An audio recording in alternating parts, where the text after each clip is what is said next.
我们花了2年学会说话，却要花一辈子学会闭嘴。海明威这一句感叹一直刻在很多人的心里。初次读到只觉得句子漂亮，等到在生活里撞过南墙，吃过亏，受过伤，才明白字字都是过来人的血泪。成年人最大的祸患往往不是能力不足，而是管不住自己。管不住嘴就惹来是非，管不住心就招来灾殃。一个人行得稳不稳，走得远不远，看的不是他顺风时多风光，而是他在起心动念之间能不能守住那一点分寸。古人讲，言者风波也。一句话说出去，就像往平静的湖面扔下一块石头，波纹会一圈一圈荡开。你以为只是随口一说，落在别人耳朵里，却可能变成一场风暴。多少朋友因此翻脸，多少夫妻因此离心，多少前途因此断送。回头去看，那些改变命运的瞬间，往往不是什么惊天动地的大事，不过是一句不该说的话，一个不该动的念头。南怀瑾先生讲人生，常说人生有3个错误不能犯：德薄而位尊，智小而谋大，力小而任重。但我以为在这3者之外，还有一个更隐蔽的祸根，那就是心浮而口快，心中没有定力，嘴上没有把门。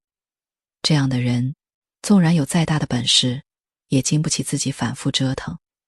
人到中年，见过的人多了，吃过亏也多了，慢慢会明白一个道理：人生在世，所谓智慧，说到底不过是几个字：守嘴、守心、守拙。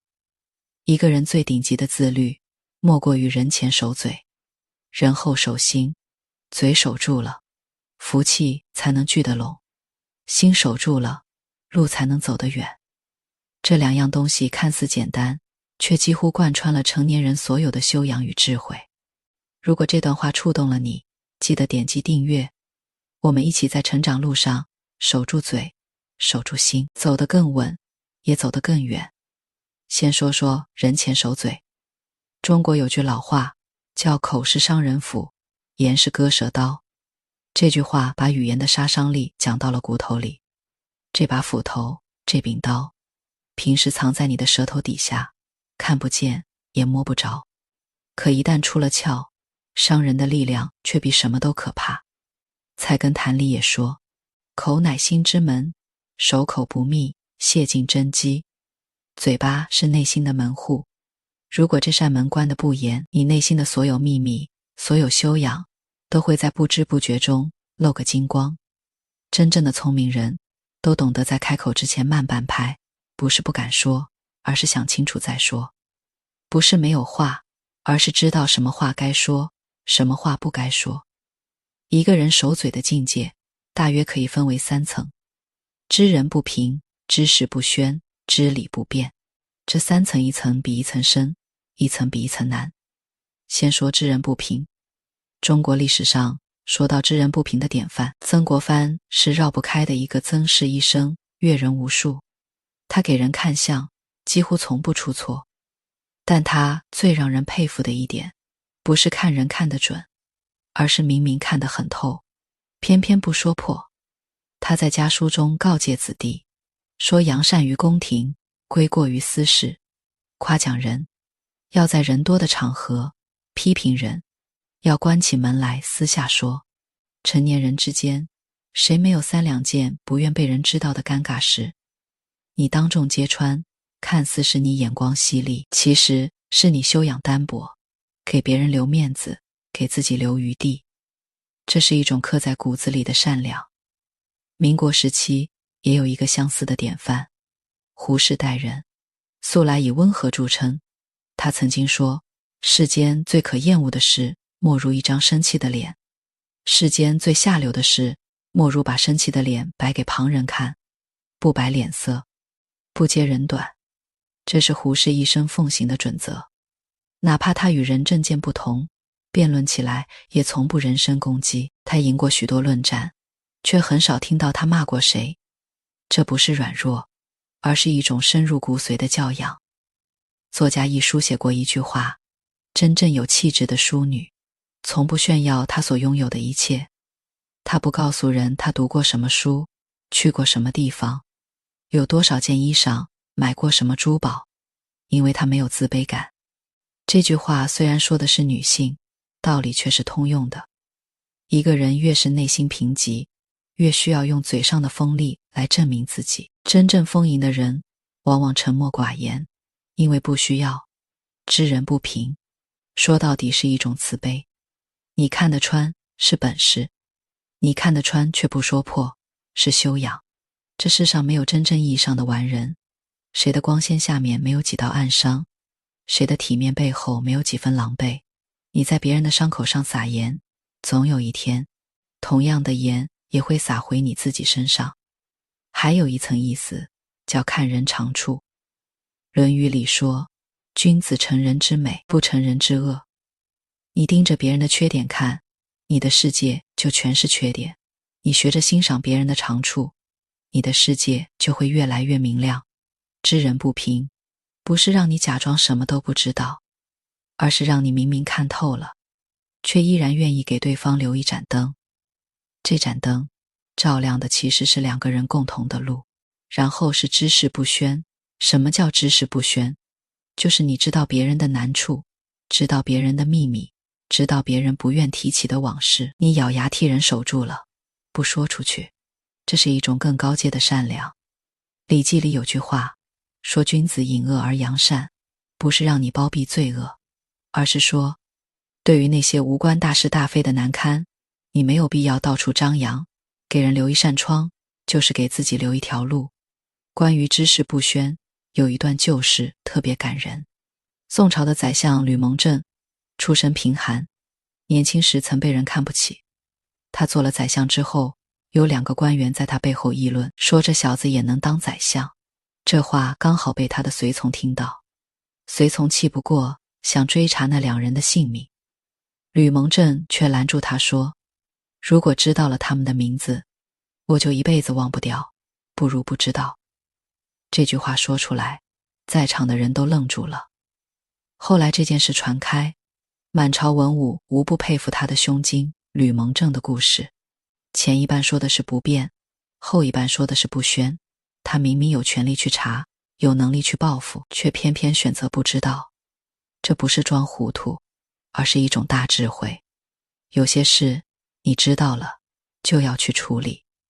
你处理了，就会结仇。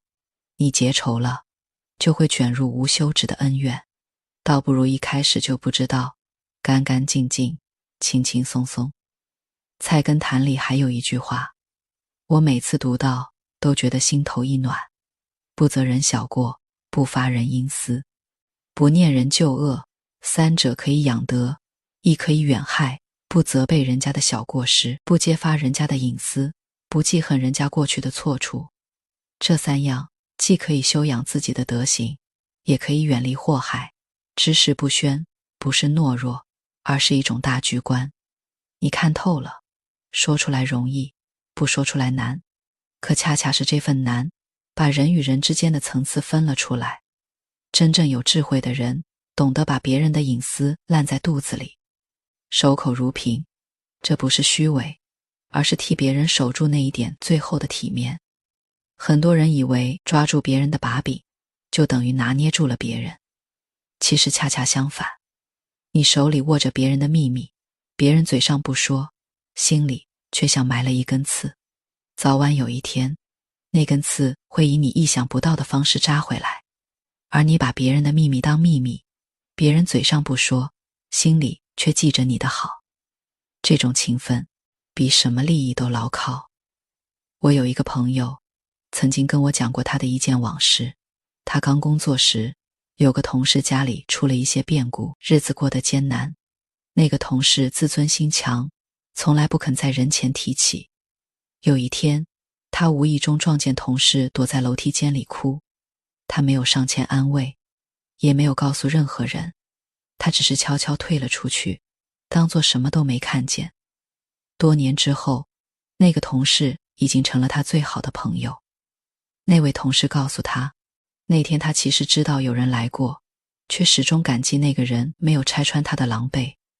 有时候不动声色的成全，比热热闹闹的安慰更加珍贵。庄子说，大辩不言，真正厉害的人不需要喋喋不休来证明自己。有些话点到为止，有些事看破不说破，有些场合沉默比开口更有力量。知识不宣，守住的不仅是别人的体面，更是自己的福气。然后是知理不辩。生活中最耗费心力的，往往不是做事的辛苦，而是跟人争辩的疲惫。你跟一个认知不同的人讲道理，讲赢了，消耗的是自己的精力；讲输了，搭进去的是自己的心情。无论输赢，你都是亏的那一个。庄子里有一个著名的故事，庄子和惠子在好水的桥上游玩，庄子看着水里的鱼说，鱼真快乐。惠子反问，你又不是鱼，你怎么知道鱼快乐？庄子回他，你又不是我，你怎么知道我不知道鱼快乐？两个人你来我往，辩得不可开交。可是这场辩论有结果吗？没有。谁说服谁了吗？也没有。说到底，两个人站在完全不同的立场和认知上，再辩100年，也辩不出一个共同的答案。人生的很多争论，本质上都是这个濠梁之辩。你以为你在讲道理，对方以为你在抬杠；你以为你站得高看得远，对方只觉得你不可理喻。所以真正有智慧的人，从不试图去说服一个不想被说服的人。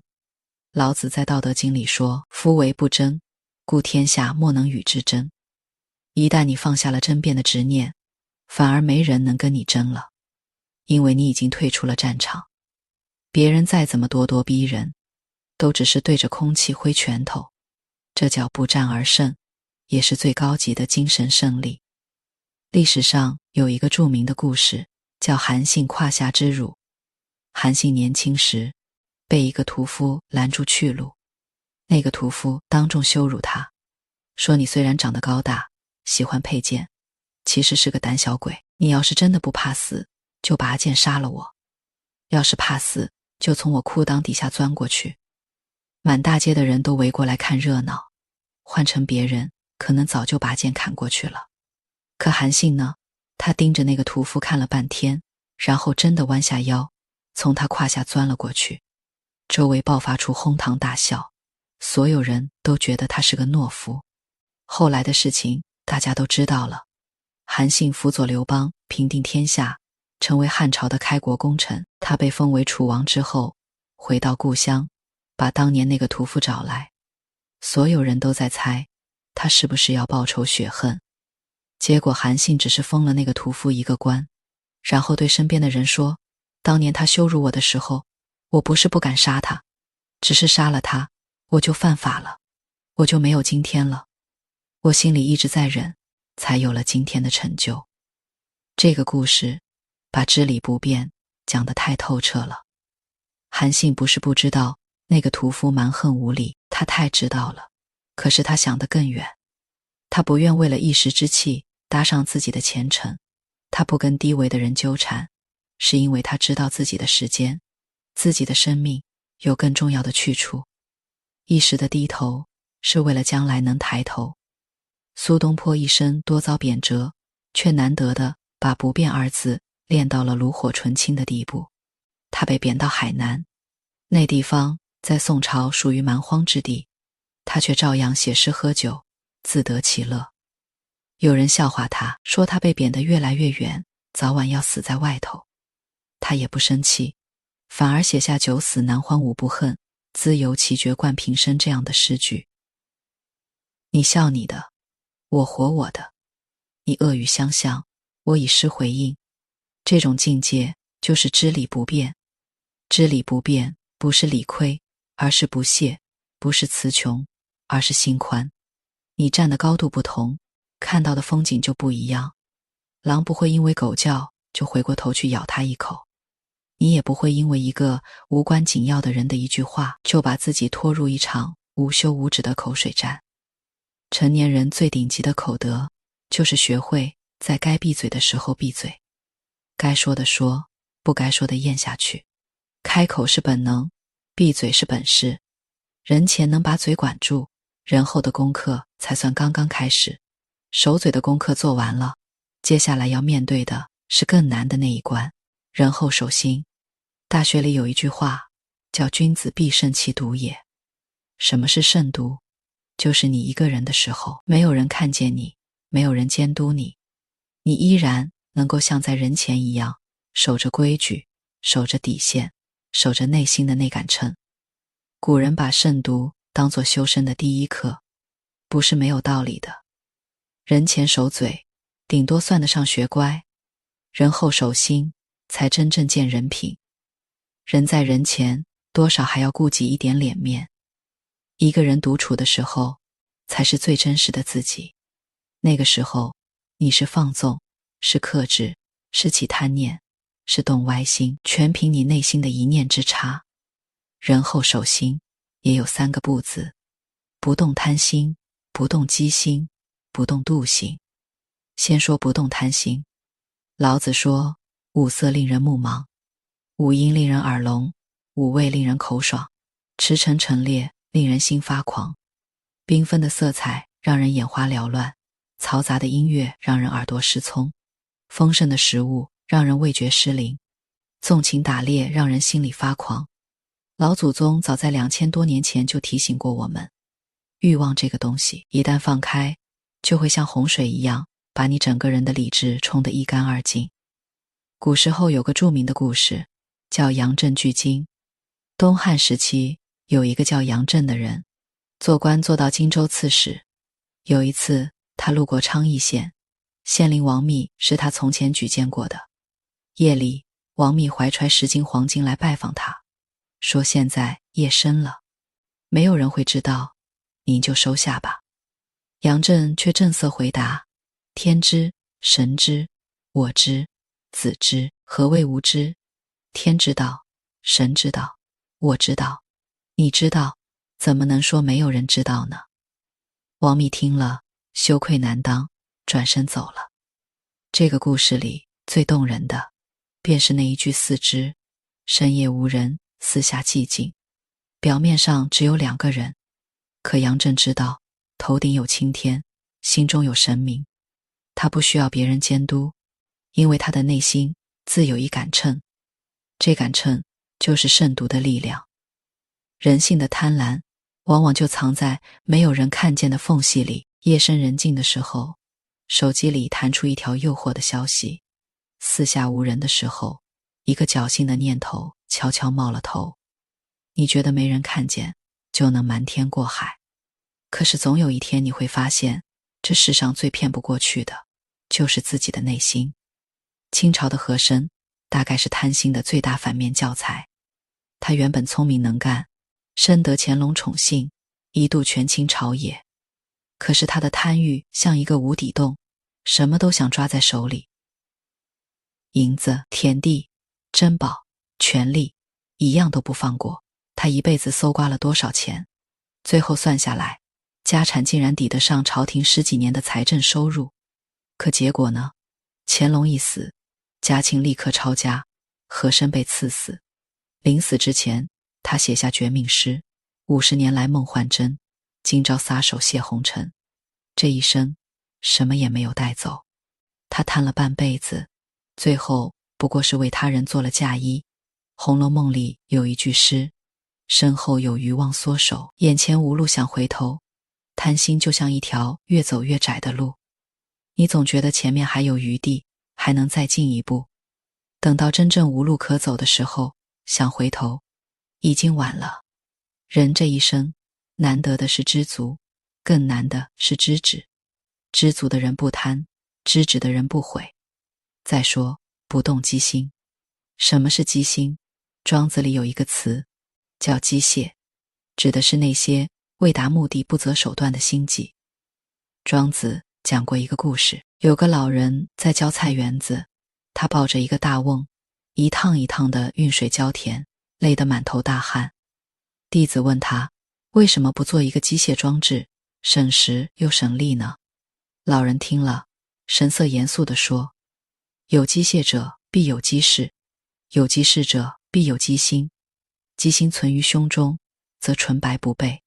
有了机械，就一定会有机巧之事；有了机巧之事，就一定会有机巧之心。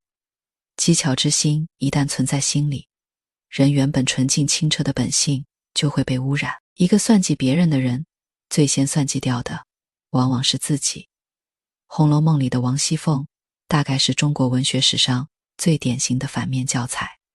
她精明能干，八面玲珑，把整座荣国府打理得井井有条。可她同时也是一个心机深重的人，明里一套，暗里一套，为了银子，为了地位，什么手段都使得出来。尤二姐一案，她笑里藏刀，借刀杀人，把人逼上绝路，表面上还做得滴水不漏。可最后呢，机关算尽太聪明，反误了卿卿性命。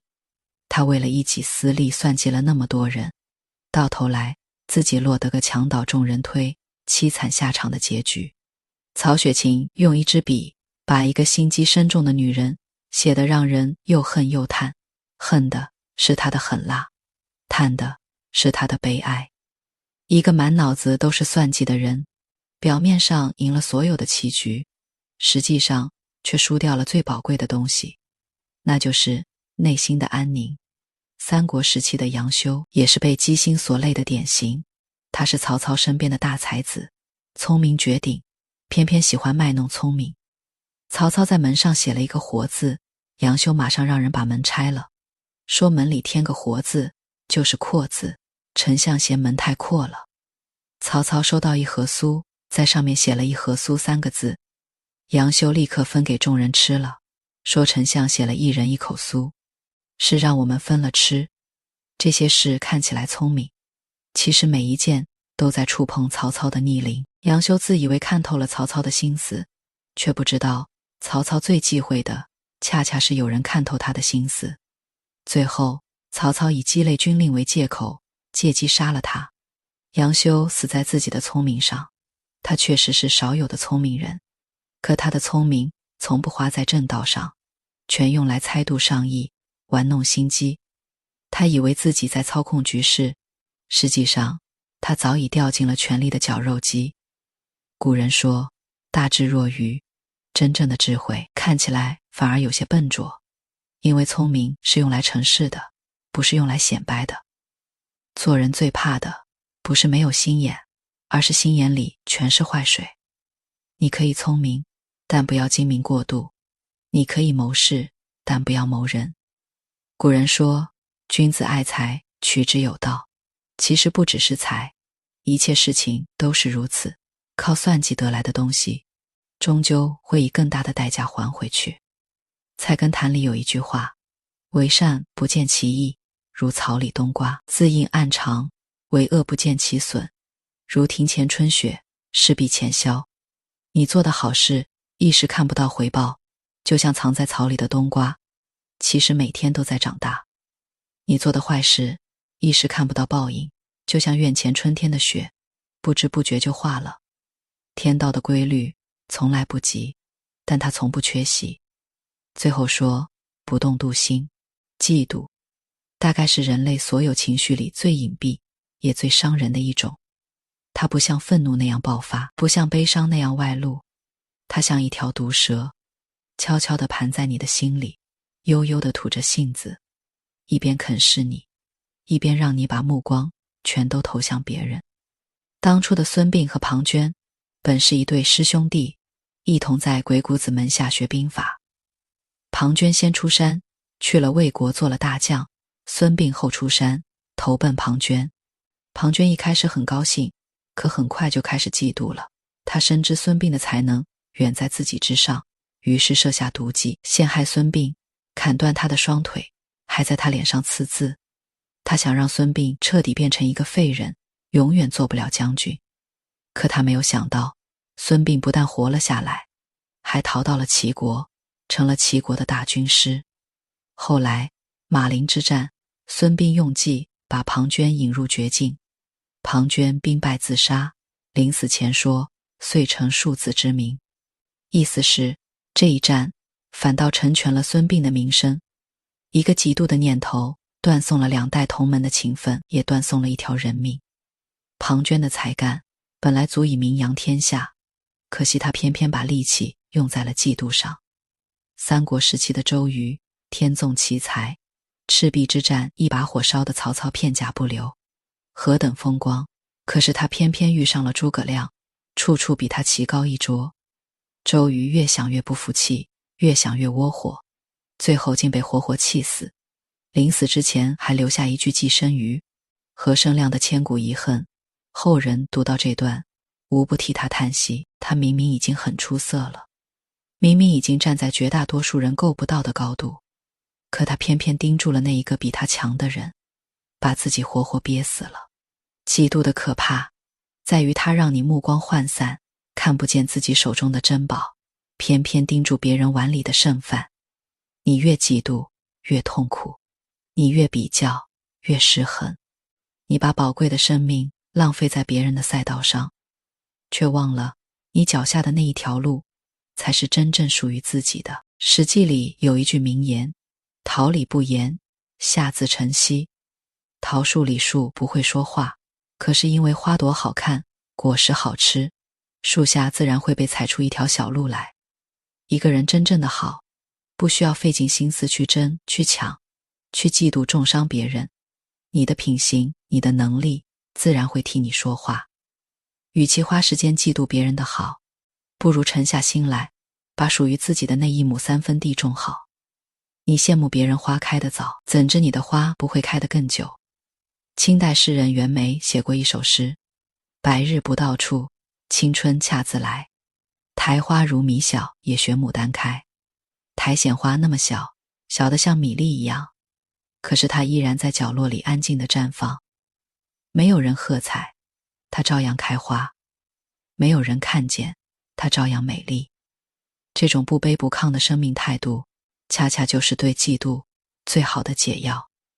你的对手从来只有自己，你要超越的不是那个让你眼红的人，而是昨天的那个你手心这件事。说到底，就是一个人和自己的一场持久战。贪心、机心、妒心，这3样东西就像人心里的3只野兽，平时看着温顺，一旦你放松了警惕，它们立刻就会扑上来，撕碎你所有的理性与体面。而手心就是把这些野兽牢牢锁在笼子里，不让他们出来伤人，更不让他们出来伤己。大学里讲，知止而后有定，定而后能静，静而后能安，安而后能虑，虑而后能得。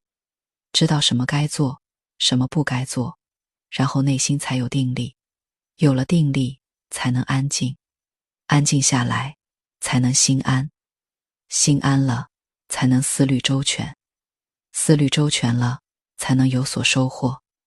这一连串的进阶，起点都是一个止字，而守嘴、守心恰恰就是止的修行。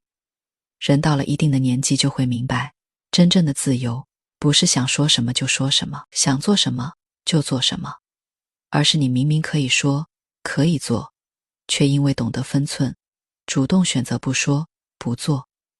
萧伯纳说过，自由意味着责任。正因为如此，多数人都惧怕自由。你想要掌控人生，先要学会掌控自己。一个连自己都管不住的人，谈什么改变命运？杨绛先生写过一句话，我特别喜欢，我们曾如此渴望命运的波澜，到最后才发现，人生最曼妙的风景，竟是内心的淡定与从容。他活了105岁，见过太多浮沉，却始终活得从容笃定。这份从容从哪里来？就是从日复一日的守嘴与守心里来。你管住了嘴，便不再卷入无谓的是非；你管住了心，便不再受困于莫名的焦虑。人这一生的风水，其实并不在远方，就在你的嘴和你的心所铸造的方寸之间。佛家讲，万法皆空，因果不空。